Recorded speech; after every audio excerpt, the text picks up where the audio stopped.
La doctora Adriana Fabiola Martín Cáceres presenta una larga trayectoria de servicio a la Universidad de La Laguna.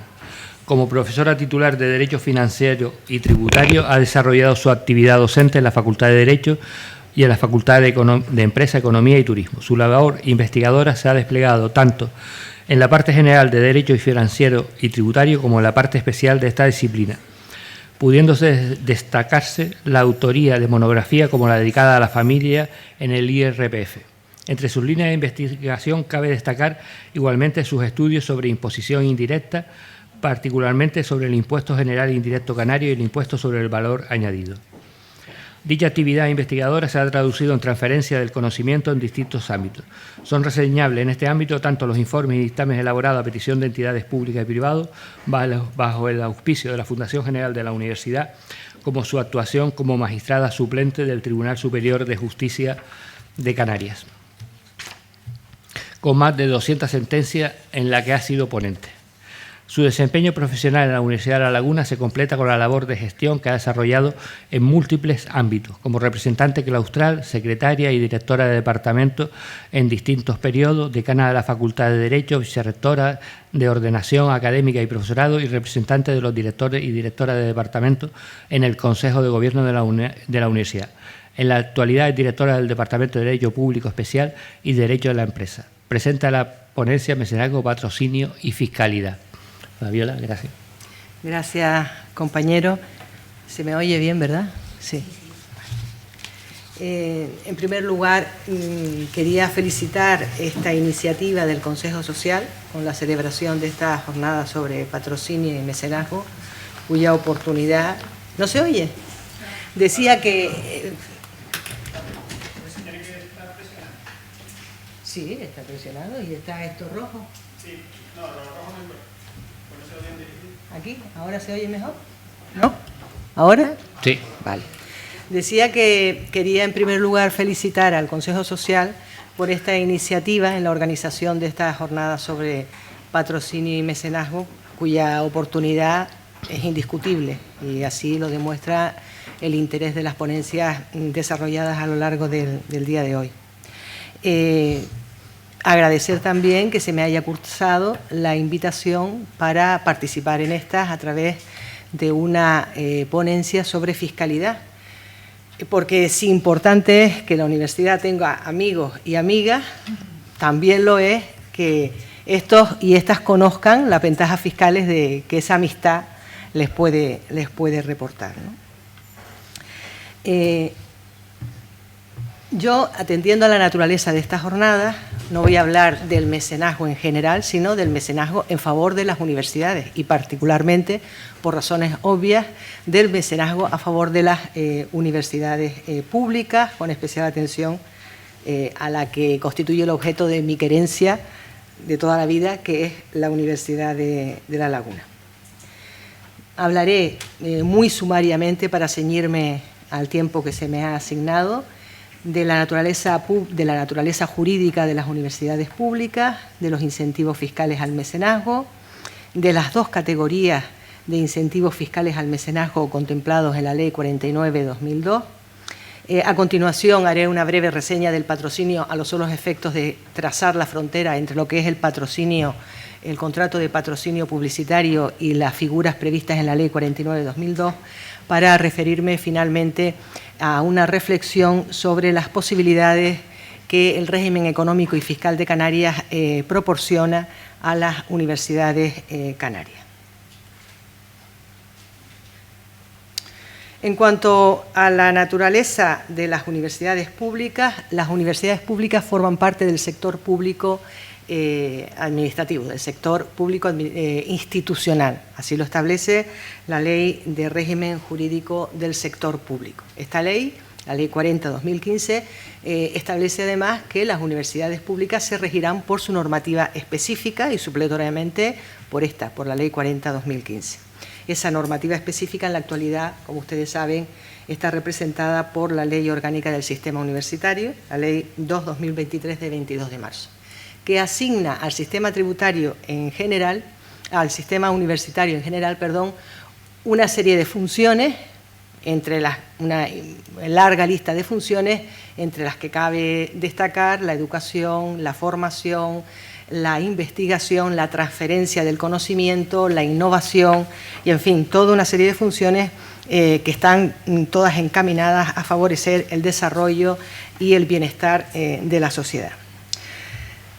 Para la consecución de estos fines, la ley establece, la LOSU establece una clara conexión entre el sector privado o entre las universidades públicas y el sector privado.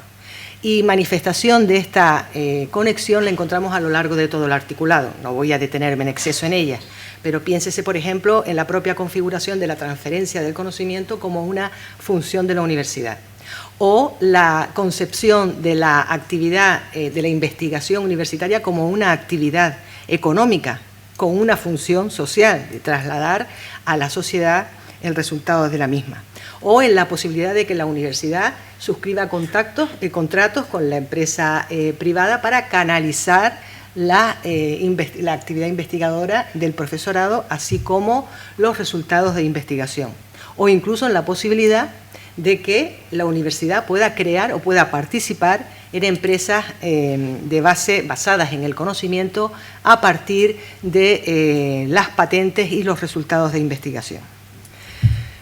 Esa colaboración constituye una fuente de financiación adicional a la que les es propia a las universidades públicas, que es la financiación a través de transferencias por parte de las administraciones públicas. Esa colaboración como una fuente de financiación complementaria se plasma en la LOSU.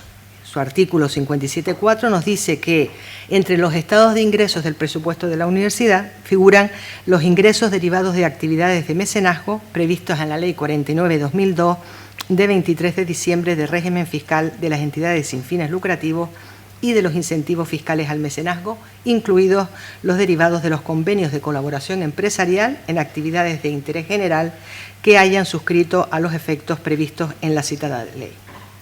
Además, es que la propia ley contempla que los derechos de propiedad industrial e intelectual derivados de la ejecución de esos convenios de colaboración se incluyan en el patrimonio de la universidad.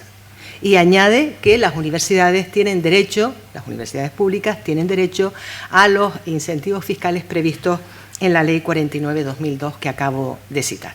Ahora bien, no debe ello hacernos pensar que las universidades públicas son instituciones sin fines lucrativos. No es esa la calificación jurídica que explica el estatus de las universidades públicas. Las universidades públicas no se citan en el elenco de instituciones sin fines lucrativos contemplados en el artículo 2 de la Ley 49/2002. Lo que nos interesa a nosotros de esta ley es la segunda parte de la misma. Nos interesa, y centramos la ponencia en este tema, nos interesan los beneficios fiscales asociados a las actuaciones privadas de mecenazgo desarrolladas en favor de las universidades públicas. Este es un tema que ha ido adquiriendo una trascendencia creciente a lo largo de los años por razones que han quedado evidenciadas entre otros documentos en las ponencias que han sido expuestas aquí. Por tanto, las actividades privadas como un complemento de la financiación de las universidades públicas. Nos centraremos en esto y también, como ya les adelantaba antes, en el patrocinio, en el contrato de patrocinio publicitario previsto en la Ley General de Publicidad. Vamos, pues, a los incentivos fiscales al mecenazgo. En esta ley, la Ley 49/2002, se dedica el título tercero a establecer los incentivos fiscales al mecenazgo. Mecenazgo que se define como la participación privada en actividades de interés general. Pues bien, el artículo 16 de la ley contiene la enumeración de lo que la ley considera, a efectos de aplicación de estos incentivos, entidades beneficiarias del mecenazgo. Y entre ellas se encuentran las universidades públicas, así como los colegios mayores adscritos a la misma. Los incentivos fiscales al mecenazgo se agrupan en dos categorías. Una primera categoría son los incentivos fiscales a los donativos, donaciones y aportaciones a las, vamos a abreviar, a las universidades, porque nos interesan ahora las universidades. Y la segunda categoría, bajo el título Otras formas de mecenazgo, se integran en ella pues, los convenios de colaboración, los gastos en actividades de interés general y la participación en programas de apoyo a acontecimientos de excepcional interés público. Les adelanto desde ahora que además en el ámbito del IRPF hay que tener en cuenta que las comunidades autónomas, en ejercicio de las competencias normativas cedidas para regular determinados aspectos del impuesto, han asumido la competencia normativa para regular, entre otras cosas, deducciones autonómicas en la parte de la cuota del impuesto que corresponde a las comunidades autónomas. Esto es, deducciones en la cuota autonómica del IRPF. Por ello, al abordar los incentivos fiscales en el ámbito de este impuesto, nosotros debemos tener en cuenta la existencia de las comunidades autónomas de deducciones específicas y nos vamos a centrar, como no puede ser de otra manera, a las deducciones en el ámbito de la Comunidad Autónoma de Canarias.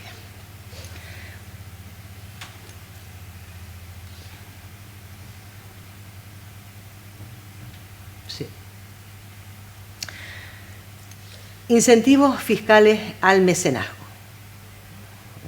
Aquí. En primer lugar, la tipología de operaciones que permite aplicar estos incentivos se encuentran regulados en el artículo 17. Son las donaciones dinerarias, pero también las donaciones de bienes y derechos, la constitución de derechos reales de usufructo sobre bienes, sobre derechos o sobre valores también de manera gratuita, las donaciones de bienes integrantes del patrimonio histórico español y las donaciones de bienes culturales de calidad garantizada. Aquí lo que hay que tener en cuenta es que el artículo 17 condiciona la aplicación de estos incentivos a que se trate de donaciones irrevocables, puras y simples. No es que la donación pueda ser irrevocable o deba serlo en todo caso. Lo que hace la ley aquí es que establece que de producirse la revocación de una donación previa, por las razones previstas en el Código Civil, por ejemplo, que la persona donante haya tenido un hijo después de haber realizado la donación a la universidad, en estos casos lo que procede es la devolución de las deducciones con los correspondientes intereses de demora. Se exige también que la donación sea pura y simple, es decir, básicamente, para que la donación pueda acogerse a estos beneficios fiscales tiene que producirse un empobrecimiento del donante y un enriquecimiento del donatario, en este caso la universidad. Y además debe ser pura en el sentido de que no puede estar, el donante no puede gravar a la universidad como entidad donataria con la imposición de un gravamen o de una conducta, porque entonces estaríamos ante una donación modal que está prevista en el Código Civil. Existe la donación modal cuando la persona donante impone a la persona donataria una determinada conducta, un determinado gravamen. Pero es que la Ley 49/2002 excluye esta posibilidad y solo permite la aplicación de los beneficios a esas donaciones puras y simples. Es una delimitación importante porque es muy frecuente, ya lo hemos visto a lo largo de la mañana, que las entidades beneficiarias del mecenazgo, las universidades, adopten públicamente fórmulas de reconocimiento o de agradecimiento por las donaciones realizadas. Piénsese, por ejemplo, en la incorporación de este agradecimiento en la web de la universidad, o en actos públicos, o en la instalación de placas conmemorativas, o incluso en la concesión de la denominación de amigo, simpatizante, benefactora, etc. En todos estos casos, lo que la doctrina entiende es que no impide la aplicación de los incentivos previstos en la Ley 49/2002 la introducción o la utilización de estas fórmulas de agradecimiento, porque incluso la propia Dirección General de Tributos ha señalado que no desvirtúan el ánimo de liberalidad, que es propio de las donaciones. Piénsese que la donación no es más que un acto de liberalidad por el cual una persona dispone gratuitamente de un bien en favor de otra que la acepta. El problema está cuando esas fórmulas de agradecimiento o de reconocimiento consisten o se acompañan de ciertas ventajas patrimoniales. Por ejemplo, se permite a la persona donataria la entrada gratuita a espectáculos, o se le cursa una invitación para, a esa persona y a su acompañante para visitar pues, una exposición, o se le regalan publicaciones. Hay diversas fórmulas de, incluso se permite la matrícula gratuita a los empleados de la empresa que ha efectuado una donación para la celebración de un curso de extensión universitaria o un curso de verano. En todos estos casos, la Dirección General de Tributos, y eso tenemos que saberlo porque estos son los mimbres con los que estamos trabajando, ha mantenido un criterio restrictivo y dice que en estos casos se desvirtúa el ánimo de liberalidad y que, por lo tanto, en estos supuestos, cuando existen estas ventajas patrimoniales, aun cuando el valor de la ventaja patrimonial sea muy inferior al valor de la donación, en estos casos, esto es irrelevante, en estos casos no sería de aplicación los beneficios a las donaciones. Realmente esto es bastante discutible, este es un criterio bastante discutible que habría que procurar revertir, porque realmente cuando hay una donación de 10.000 y se le proporciona a la persona donante pues una entrega de una publicación que tiene un valor de 100, realmente es evidente que aquí la persona donante no está actuando movido por la necesidad o el interés en obtener una ventaja patrimonial. Aquí el ánimo de liberalidad queda intacto, por lo tanto es discutible. Lo que sí parece claro, y aquí también no solamente la Dirección General de Tributos, que es ese órgano administrativo de la agencia estatal que se dedica a evacuar contestaciones a consultas que se formulen sobre estos y cualquier otro tema. Lo que sí está claro también en la doctrina es que las llamadas por la Dirección General de Tributos donaciones condicionadas quedan fuera de este ámbito. ¿De acuerdo? Entonces, imaginen, por ejemplo, bueno, de hecho sobre este particular se ha pronunciado la Dirección General de Tributos, que la persona donataria constituye un derecho de usufructo sobre un bien inmueble, con la condición de que se le permita explotarle el mismo. Obviamente, en estos casos no sería posible la aplicación de estos incentivos.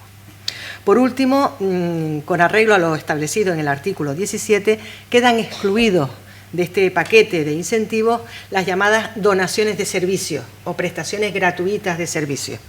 Por ejemplo, la donación consiste en la confección de una web para la universidad o en el transporte de mercancías. En estos casos se considera que quedan fuera, la Dirección General de Tributos ha establecido que no procede la aplicación de estos beneficios. Eso también se ha discutido por parte de la doctrina, que considera que es un exceso excluir en estos casos, vista la importancia que tienen estas donaciones de servicios, pero en mi opinión, yo creo que esto es ajustado a lo que es el concepto de donación desde el punto de vista del derecho civil. Para que la donación sea tal, tiene que haber un empobrecimiento efectivo del donante.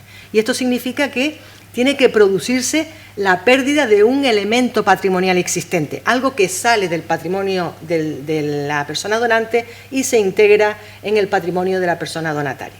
Pero no hay tal cuando de lo que estamos hablando es de la pérdida de una posible ganancia, que sería la que experimentaría la persona donante cuando presta un servicio gratuito, sencillamente deja de obtener la contraprestación, pero no pierde un elemento patrimonial. Por lo que se refiere a la base de la deducción, el artículo 18 regula cuál es el valor sobre el cual se van a aplicar después los porcentajes de deducción y establece una enumeración de las bases de la deducción en función de la operación en que consista exactamente en cada caso. Por ejemplo, cuando se trata de un donativo dinerario, la base de la deducción es el importe de la donación. Otro ejemplo, cuando se trata de la donación de un bien inmueble, aquí la ley distingue según que la persona donataria tenga la obligación de llevar la contabilidad o no. ¿Que tiene la obligación de llevar la contabilidad? Porque es sujeto pasivo del impuesto de sociedades o sujeto pasivo del impuesto sobre la renta de las personas físicas cuando el empresario desarrolla una actividad económica y su rendimiento se determina en régimen de estimación directa. En estos casos en los que existe la obligación de llevar la contabilidad, la base sobre la que se aplica esos porcentajes de deducción es el valor contable. En los demás casos, pues se aplican las normas del impuesto sobre el patrimonio. Por ejemplo, cuando la persona física dona un inmueble, el valor sobre el cual se van a aplicar los porcentajes de deducción, la base de deducción, es el mayor de los tres siguientes. El valor catastral, el valor comprobado por la Administración a efectos de otros impuestos. Perdonen, pero ya yo me perdí aquí. Aquí. El valor, decía, catastral, el valor comprobado por la Administración a efectos de otros impuestos o bien el valor contraprestación o precio de transmisión. Estos serían algunos ejemplos. Obviamente, por razones de tiempo, no me detengo en el resto de los supuestos. Lo que sí está claro es que en ningún caso la base sobre la cual se van a aplicar los porcentajes de deducción puede superar el valor de mercado, en el caso de la donación de bienes y derechos. En cuanto a los incentivos en concreto, incentivos en el impuesto sobre la renta de las personas físicas. Tenemos en primer lugar la deducción en la cuota íntegra del IRPF, que en una clara intención de la ley de favorecer el micromecenazgo, se bifurca, por así decirlo, de la siguiente manera. Con una base de la deducción de hasta 150 euros, el porcentaje es del 80%, y con una base de la deducción que exceda ya de estos 150 euros, el porcentaje de deducción es el 35%. Además, el precepto contiene una fórmula de fidelización, de tal manera que si en los dos periodos impositivos anteriores se ha producido una donación por importe igual o superior al realizado en el periodo impositivo anterior en favor de una misma entidad, entonces, por esa base de deducción que exceda de los 150 euros, la deducción no va a ser del 35%, sino del 40%. En cuanto a los límites, la base de la deducción sobre la que se aplica ese porcentaje no puede exceder del 10% de la base liquidable del contribuyente en el IRPF. Fíjense que, a diferencia de lo que ocurre en el impuesto de sociedades, como veremos después, la base de la deducción que exceda de este límite se pierde, no se puede utilizar para aprovechar las deducciones en los periodos subsiguientes. Es un límite que constituye un obstáculo serio al fomento de las donaciones y que contrasta, como les digo, con la generosidad de los límites en el impuesto de sociedades. Hay que tener en cuenta también otra cosa, y es que el artículo 22 de la Ley 49/2002 habilita a las leyes de presupuestos para que éstas establezcan una lista de actividades prioritarias del mecenazgo e incrementen en hasta 5 puntos porcentuales estos porcentajes de deducción y estos límites, tanto los previstos para el IRPF como para el impuesto de sociedades. Y precisamente en la Ley de Presupuestos Generales del Estado para 2022 y para el 2023, en esa lista de actividades prioritarias del mecenazgo se han incluido las llevadas a cabo por las universidades públicas en cumplimiento de los fines y funciones de carácter educativo, científico, tecnológico, cultural y la transferencia del conocimiento establecido en la que ahora es LOSU, ¿no? La Ley Orgánica de Financiación de las Comunidades Autónomas. Por tanto, a estos porcentajes de deducción, nosotros tenemos que añadir, cuando la donación se realice en favor de las universidades públicas, ese 5% adicional, no solo en los porcentajes, sino también en la base de la deducción. Por lo tanto, en estos casos, la base de la deducción para las donaciones en favor de las universidades públicas, del 10% de la base de liquidable, se eleva al 15% de la base liquidable. Esta deducción que acabo de explicar es una deducción que se aplica sobre la cuota íntegra del IRPF. Ya hemos dicho que el impuesto sobre la renta de las personas físicas es un impuesto parcialmente cedido, es decir, parte de la recaudación se cede a las comunidades autónomas y parte corresponde al Estado. Pues bien, esta deducción se utiliza la mitad de su importe para reducir la cuota íntegra estatal y la otra mitad para reducir la cuota íntegra autonómica, que además, o sobre la cual además las comunidades autónomas tienen competencias normativas para regular, entre otros aspectos del impuesto, las deducciones autonómicas. Y esto es lo que han hecho todas las comunidades autónomas, introducir deducciones en la cuota. En particular, la Comunidad Autónoma de Canarias, a través del Decreto Legislativo 1/2009 de 21 de abril, por el que se regulan las disposiciones legales vigentes en materia de tributos cedidos de la Comunidad Autónoma de Canarias, introduce, entre otras digo, dos deducciones que tienen incidencia en el ámbito que ahora nos ocupa. En primer lugar, tenemos la deducción por donaciones y aportaciones para fines de investigación y docencia que se recogen en el artículo 4 bis de ese decreto legislativo. Este artículo establece una donación del 15% con el límite del 5% de la cuota íntegra autonómica para las siguientes donaciones y aportaciones. Primero, aportaciones y donaciones a las universidades públicas y privadas cuando se destinen a financiar programas de investigación o docencia. En segundo lugar, aportaciones y donaciones a universidades públicas de la Comunidad Autónoma de Canarias que se destinen a financiar el fomento del acceso a la educación superior.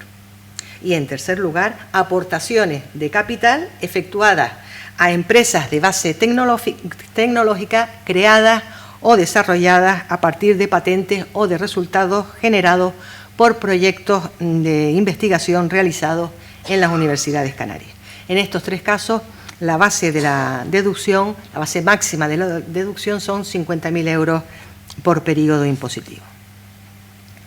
La aplicación de esta deducción requiere que por parte de la entidad donataria, la universidad, se emita una certificación con todos los datos relativos a el proyecto que se va a financiar, datos identificativos, valor de los bienes, importe, etcétera.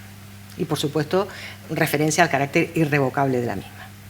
La segunda deducción autonómica en el ámbito de Canarias está regulada en el artículo 4 ter y es una deducción por donaciones a entidades sin fines lucrativos y entidades beneficiarias del mecenazgo. Es decir, es una deducción exactamente igual que la prevista con carácter general en el artículo 19 de la Ley 49/2002. Es decir, que al tramo autonómico de esa deducción general que vimos antes se va a sumar ahora esta otra deducción, que presenta el siguiente detalle. Hasta 150 euros de base de deducción, el porcentaje de deducción va a ser del 20%, mientras que por el resto de la base de la deducción, que exceda de esos 150, la deducción es del 15%. La base de la deducción no puede exceder del 10% de la base liquidable del impuesto y se establece también una fórmula de fidelización, de tal manera que cuando los dos periodos impositivos inmediatos anteriores se haya efectuado una donación por el mismo superior importe al del año precedente en favor de una misma entidad, por esa donación que exceda de 150 euros, en vez del 15%, se va a aplicar el 17,5%. En suma, el efecto acumulado del tramo autonómico o de la deducción en la cuota general del IRPF previsto en el artículo 19 con esta deducción autonómica, la del 4 ter, puede arrojar una posible deducción de hasta el 105% de la base de la deducción y hasta el 62,5% cuando sea aplicable la fórmula de fidelización prevista también en el Decreto Legislativo 1/2009 Canario. Segundo incentivo fiscal en el ámbito del IRPF, exención de las ganancias patrimoniales o plusvalía. En este sentido, nosotros hemos de saber que a todas las personas sujetos pasivos del IRPF, cuando efectuamos la transmisión de un inmueble o incluso cuando donamos un bien, nosotros vamos a tener que pagar IRPF, es decir, se incluye como renta gravada la diferencia, la plusvalía que se ha puesto de manifiesto con ocasión de la salida de ese bien de nuestro patrimonio. Una diferencia que se cifra por una plusvalía, que se cifra por la diferencia entre el valor de adquisición y el valor que tiene el inmueble en el momento que sale, ya sea valor de mercado, ya sea valor a efectos del impuesto de sociedades, que viene a ser, en definitiva, el valor real o el valor de mercado. Pues bien, por aplicación de esta norma especial de la Ley 49 de 2002, recordemos que las normas tributarias, las medidas tributarias de la Ley 49 de 2002 tienen un carácter especial, es decir, son de aplicación preferente respecto de las leyes de cada tributo. Por aplicación de este régimen especial, esa plusvalía va a quedar exenta del impuesto, no va a tributar en el IRPF. Vamos a hablar ahora de los incentivos fiscales a las donaciones en el impuesto de sociedades. En el impuesto de sociedades, artículo 20 de la Ley 49/2002, se establece una deducción en la cuota del 35% de la base de la deducción, de las cantidades donadas o del valor contable o del valor de transmisión del bien que se dona. Es una donación, es una deducción que se aplica sobre la cuota líquida, es decir, sobre la cuota que resulta de aplicar, en primer lugar, las deducciones por doble imposición, las bonificaciones y las deducciones para incentivar determinadas actividades que son las previstas en el artículo 35. Este porcentaje de deducción no varía por el hecho de que aumente el importe de la donación, como ocurre en el IRPF, pero claro, es que el tipo general del impuesto de sociedades es el 25%, es un tipo proporcional que no aumenta a medida que aumenta la renta. Lo que sí contempla el artículo 20 es la misma fórmula de fidelización que hemos visto opera en relación con el IRPF, es decir, incrementar en un 5% las donaciones cuando éstas se han mantenido a lo largo de 3 años. Y también es de aplicación aquí el incremento del 5% adicional para donaciones para actividades prioritarias del mecenazgo, es decir, para actividades, para donaciones en favor de las universidades públicas. En cuanto a los límites, hay que indicar que la base de la deducción no puede exceder del 10% de la base imponible, que es un concepto más amplio que la base liquidable. La base liquidable en el IRPF siempre es casi siempre es una magnitud inferior, pero, sin embargo, estas cantidades que excedan de ese límite se pueden utilizar para aplicarlas en los 10 años inmediatos sucesivos.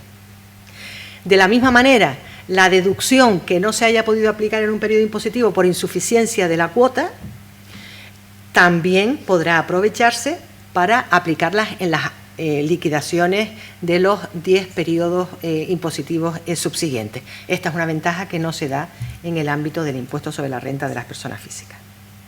En cuanto al segundo incentivo previsto en el impuesto de sociedades es también la exención de las rentas positivas que se pongan de manifiesto como consecuencia de las transmisiones lucrativas. También en el impuesto de sociedades constituye renta el hecho de que la entidad, sujeto pasivo del impuesto de sociedades, transmita gratuitamente un elemento patrimonial. En estos casos tendrá que pagar impuestos de sociedades por la diferencia entre el valor contable y el valor de mercado de ese bien que transmite gratuitamente. Este es el régimen general en la Ley del Impuesto de Sociedades. Por aplicación del régimen fiscal especial previsto en esta Ley 49/2002, esas rentas positivas quedan exentas. Ahora bien, lo que no queda exento, lo que se mantiene con arreglo al régimen general, es lo siguiente.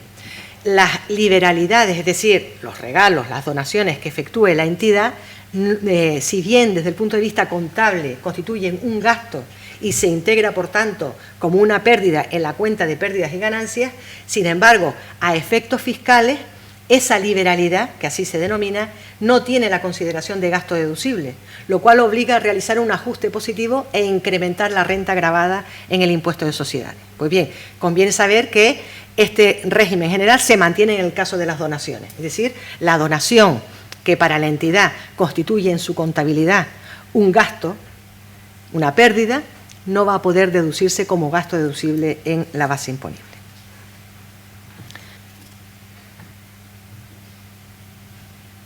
Voy más rápido de lo que va mi mano con el Power. En cuanto al impuesto sobre la renta de no residentes, este es un impuesto que grava la renta obtenida por no residentes. Lo que ocurre es que el impuesto distingue y dispensa un trato fiscal diverso según que el no o la no residente opere en España a través de establecimiento permanente o no. Si opera en España a través de establecimiento permanente, es como si desarrollara una actividad económica y entonces se le aplica el régimen fiscal propio del impuesto de sociedades. En el otro caso se le aplica el régimen fiscal del impuesto sobre la renta de las personas físicas. Pues bien, la Ley 49/2002 lo que hace al abordar estos incentivos fiscales es que equipara los incentivos fiscales de los no residentes con establecimiento permanente a los existentes en el impuesto de sociedades. Y en el otro caso equipara o asimila los incentivos fiscales a los vigentes en relación con el impuesto sobre la renta de las personas físicas. En cuanto al impuesto sobre el incremento del valor de los terrenos de naturaleza urbana, comúnmente conocido como impuesto de plusvalía, este es un impuesto municipal que grava el incremento del valor de los terrenos de naturaleza urbana que se ponen de manifiesto con ocasión de una transmisión gratuita u onerosa o bien con ocasión de la constitución de un derecho real de goce sobre los mismos o con ocasión de su transmisión. En este impuesto, el sujeto pasivo, es decir, el que tiene que pagar el impuesto, es el transmitente cuando la transmisión es onerosa y el adquirente cuando la transmisión es gratuita. En este caso, si estamos hablando de una donación a la universidad, pues quien tendría que pagar el impuesto sería la universidad. Pero por aplicación de este régimen especial previsto en la Ley 49/2002, queda exenta este incremento y, por tanto, no habría que pagar el impuesto. En cuanto a las obligaciones formales de las entidades beneficiarias, ya se ha mencionado aquí a lo largo de la mañana, el artículo 24 establece básicamente dos tipos de obligaciones. Por un lado, una obligación de emitir certificación de las donaciones realizadas. Identificación del donante y donatario, referencia a que la persona donataria, en este caso la universidad, es una entidad beneficiaria del mecenazgo, fecha de la donación, importe, valor del bien donado, destino que la entidad donataria, la universidad, va a dar al bien donado en cumplimiento de su finalidad específica y carácter irrevocable de la donación. En cuanto a la información, la obligación de información, cada mes de enero, a través del modelo 182, la universidad va a tener que remitir a la Agencia Estatal de Administración Tributaria información sobre las donaciones recibidas, sobre las donaciones, sobre las revocaciones que en su caso se hayan producido, sobre si es aplicable alguna donación autonómica, etcétera.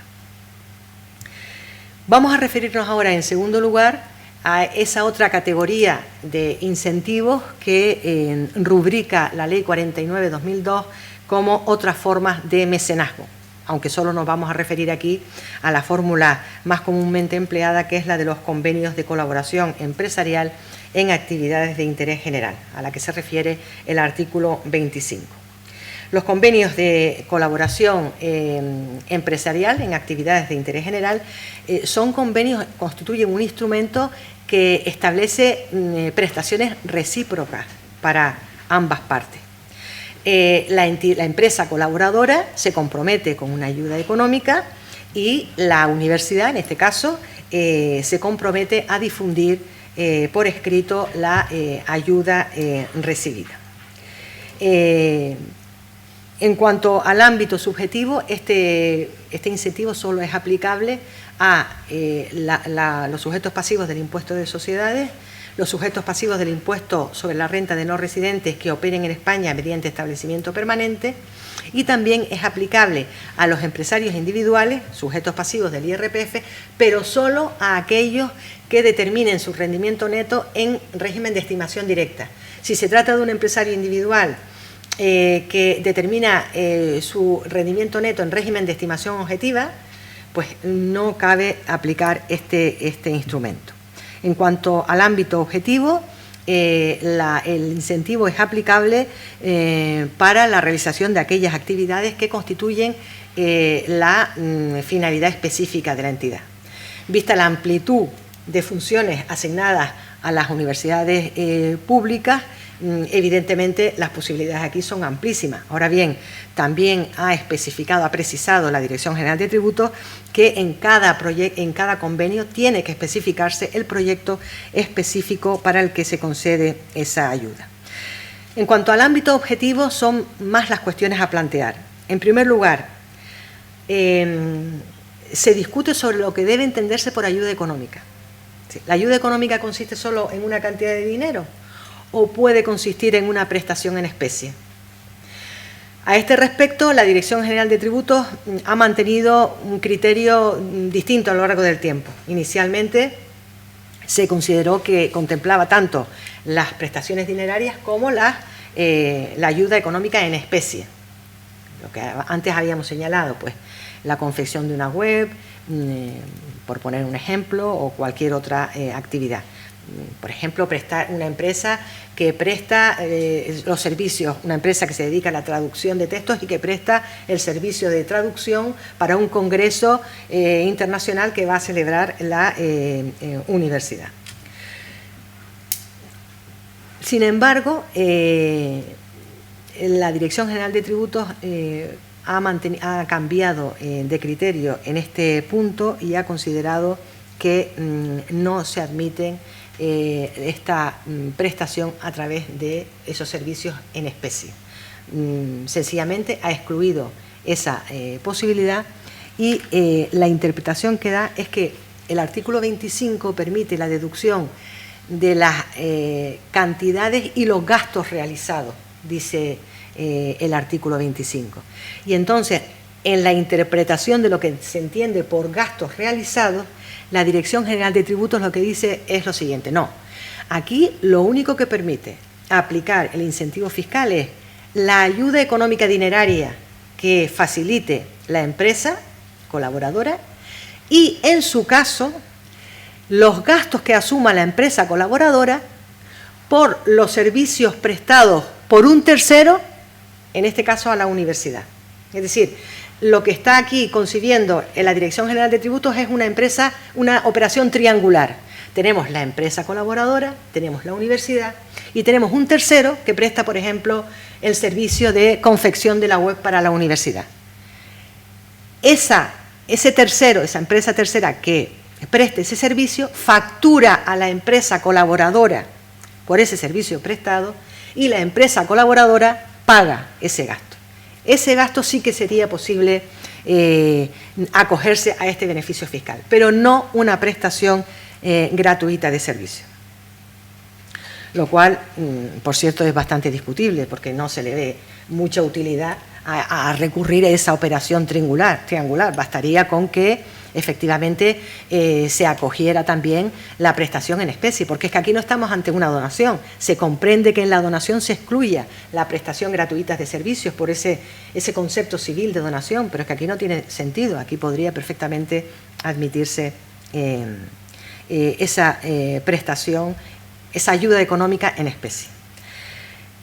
La ayuda económica debe fijarse en el convenio sin que, dice la Dirección General de Tributos, sin que pueda hacerse depender de los resultados de la empresa colaboradora. Independientemente de cuáles hayan sido los resultados, el convenio tiene que incorporar el importe de la ayuda económica. Y además no se excluye que la entidad beneficiaria del mecenazgo, en este caso la universidad, pueda obtener ingresos adicionales de los destinatarios de esa actividad que desarrolle, que se añadirían a la ayuda económica prestada por la empresa colaboradora. Por otro lado, en cuanto a la obligación de difusión, se trata de una obligación asumida en un contrato. Por tanto, el incumplimiento de esa obligación por parte de la entidad beneficiaria del mecenazgo permitiría la resolución del contrato. La obligación se ciñe exclusivamente a difundir la colaboración de la empresa colaboradora. No se puede extender a la publicidad de la actividad económica que desarrolla la empresa colaboradora o a la publicidad de los productos o los servicios que constituyen la actividad de la empresa colaboradora. En cuanto a los medios, ninguna limitación establece el artículo 25, vale cualquier medio para hacer efectiva esa obligación de difusión. Y también hay que señalar que el artículo 25 no exige a la entidad beneficiaria del mecenazgo la emisión de certificaciones, aunque obviamente ningún inconveniente hay para que la propia universidad, la entidad beneficiaria, la incluya en el convenio de colaboración. En cuanto al elemento formal, aunque no lo dice claramente la ley, evidentemente el convenio tiene que suscribirse por escrito, porque si la universidad debe asumir, y eso sí lo dice la ley, debe asumir por escrito esa obligación de difusión y además tiene que especificarse el proyecto concreto para el que se presta la colaboración, lo propio es que ese convenio se suscriba por escrito. En cuanto al régimen fiscal, tenemos en primer lugar que las aportaciones de la entidad y los gastos realizados en los términos en los que han quedado fijados por la Dirección General de Tributos constituyen gasto deducible para determinar la renta gravada, es decir, la base imponible del impuesto de sociedades, del impuesto sobre la renta de no residentes o del rendimiento neto de la actividad económica de las personas físicas que desarrollan una actividad económica, de los empresarios individuales. Hay que tener en cuenta que en la ley del impuesto sobre sociedades la empresa puede registrar pérdidas, es decir, una base imponible negativa.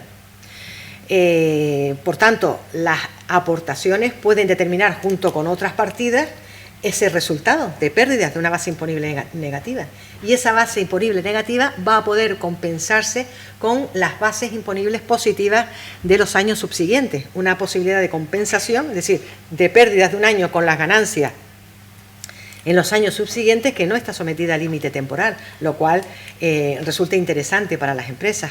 En el ámbito del IRPF también los empresarios individuales que desarrollen una actividad económica y determinen su rendimiento en régimen de estimación directa también pueden registrar un rendimiento negativo que pueden utilizar para compensar con el rendimiento positivo de los 4 ejercicios siguientes, lo cual constituye una ventaja a tener en cuenta.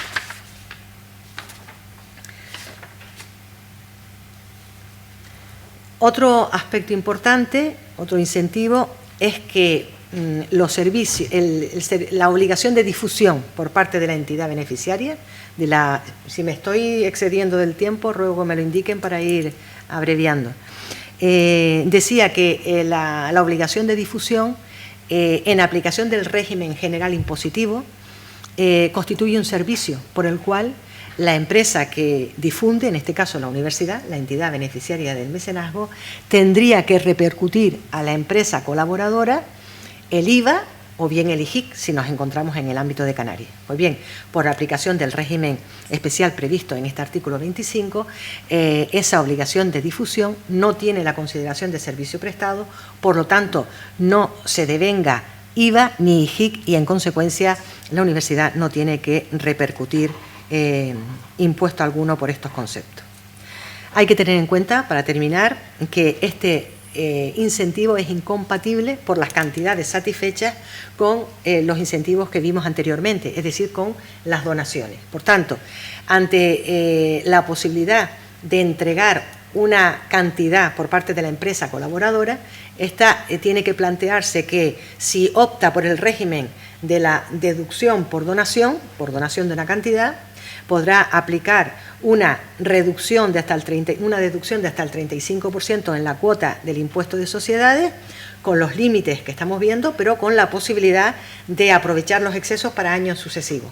Mientras que Y además, en ese ámbito, no puede exigir a la universidad que difunda su participación. Mientras que, en este caso, si opta por el incentivo del artículo 25, podrá reducir su base imponible con los efectos que antes he comentado de la posibilidad de obtener una base imponible negativa. Puede reducir su base imponible, pero no aplicar la cuota tributaria. Se trata de una economía de opción y en cada caso será la empresa colaboradora la que deba optar.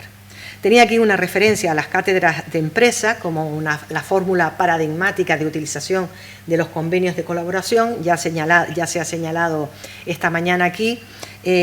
Por tanto, me voy a limitar lo justo, a señalar que, en efecto, también nuestra universidad, en 2015, el Consejo de Gobierno aprobó y en este mismo año modificó el reglamento para la creación y funcionamiento de las cátedras de empresas e institucionales, que constituyen un instrumento muy cualificado para llevar adelante proyectos conjuntos con las empresas del entorno para lograr objetivos de interés común.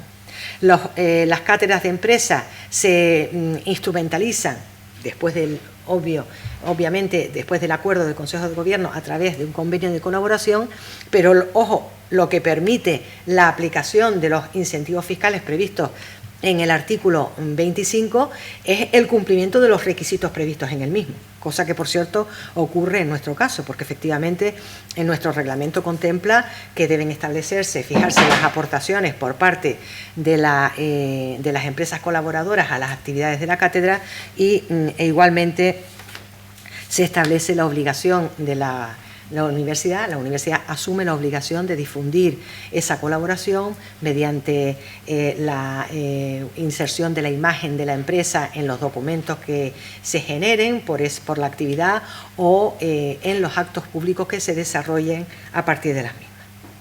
En cuanto al patrocinio,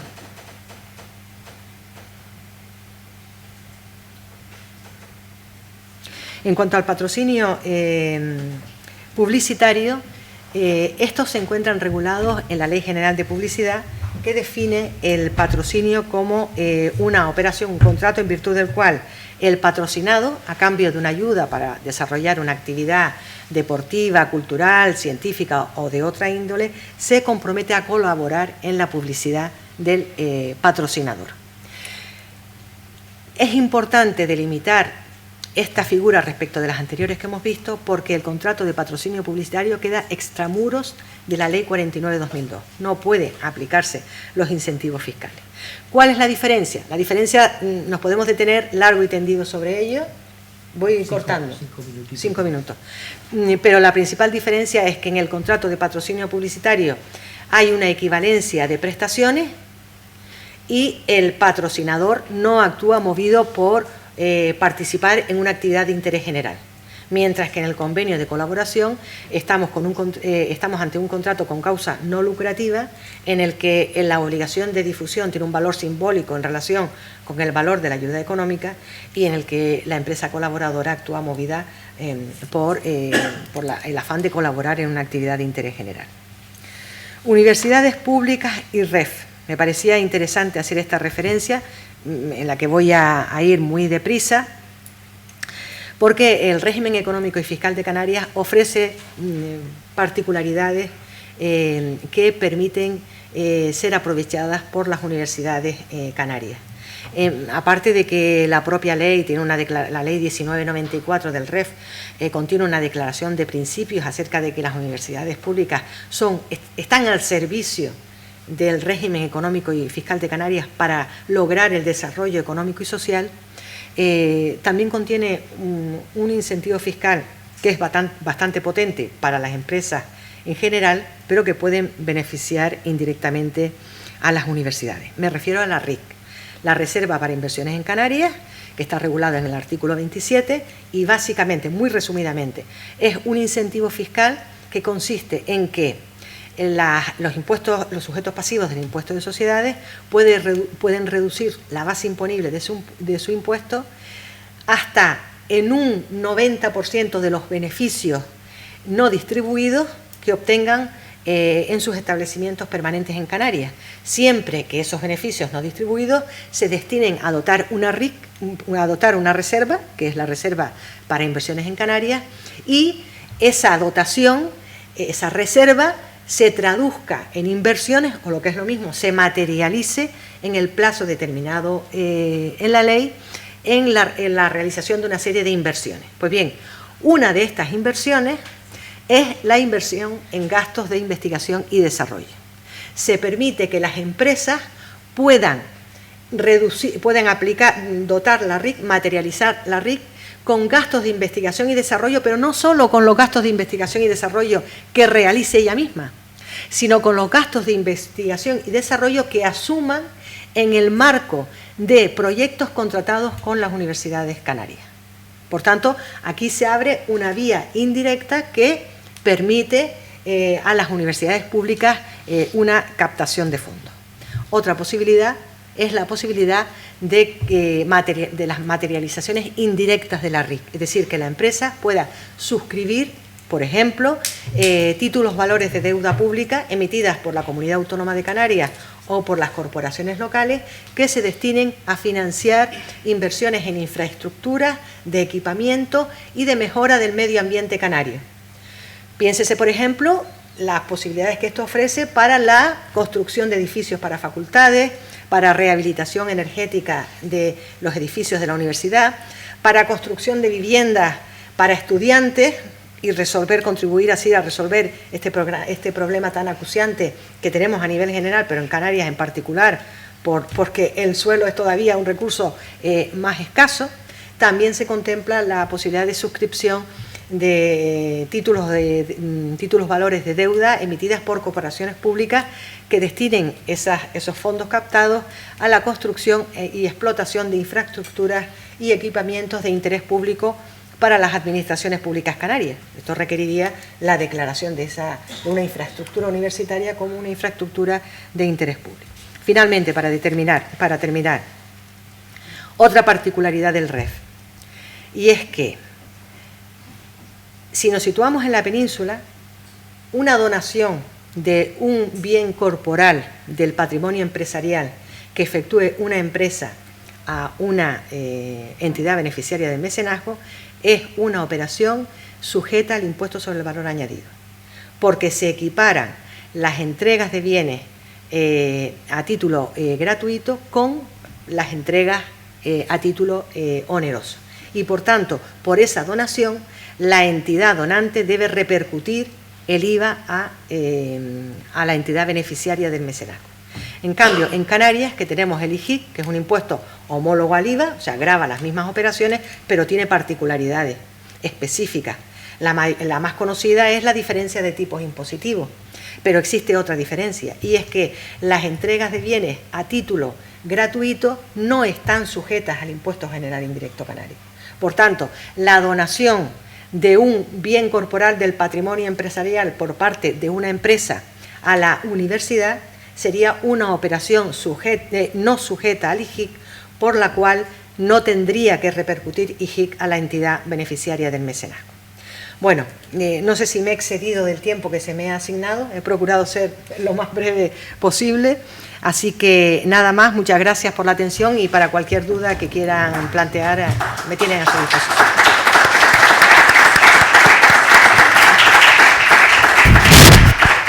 Gracias, Fabiola. Si quieren alguna pregunta.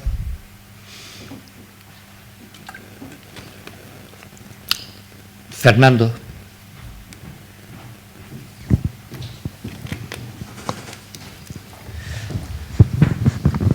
La verdad es que me quedo con las ganas de preguntarte si esta cuestión de la prestación de servicio por una empresa se podría pagar y luego ese pago se podría donar. ¿Perdona? ¿Se podría pagar? Una empresa simplemente podría cobrarlo y luego donarlo. Sí, de hecho se ha utilizado.